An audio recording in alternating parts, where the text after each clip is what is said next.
goosebumps, what we get when we recollect the dread of studying for an exam, frequently having to memorize a whole host of terms. But why such dread?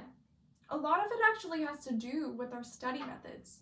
Specifically, the mechanisms we use to memorize can trigger feelings of anxiety, which can make studying for an exam a displeasurable experience. What's worse is that oftentimes these mechanisms just end up failing, and we just receive a mediocre score for an exam. But fear not, because you don't have to suffer the fate of bad exam score after bad exam score, because there are a plethora of effective memorization techniques, those recommended by experts, that you can apply that produce genuine results so you can get that A+ on your next exam.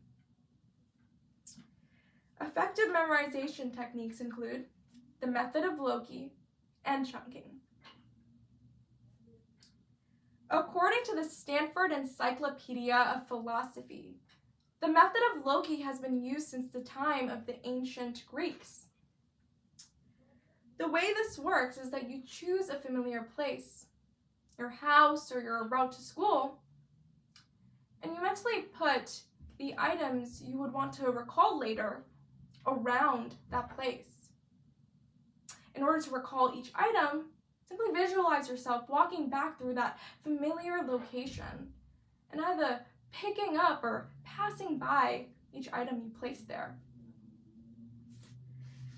Now let's move on to chunking. According to learning expert Dr. Oakley, our short-term memory can only hold on to 4 chunks of information at once, and only those can be passed on to the long-term memory. Chunking is basically cutting large bits of information into smaller pieces.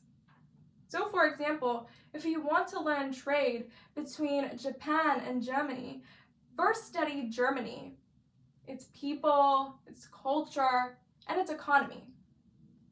Then repeat the process for Japan. Then study trade itself, its benefits, its drawbacks, and its mechanics. Lastly, I would like to say how applying these methods affected me in biology class. I went from receiving a 75% on my first quiz to 95 on the next, specifically using the Loki method to memorize the different tubes of the excretory system.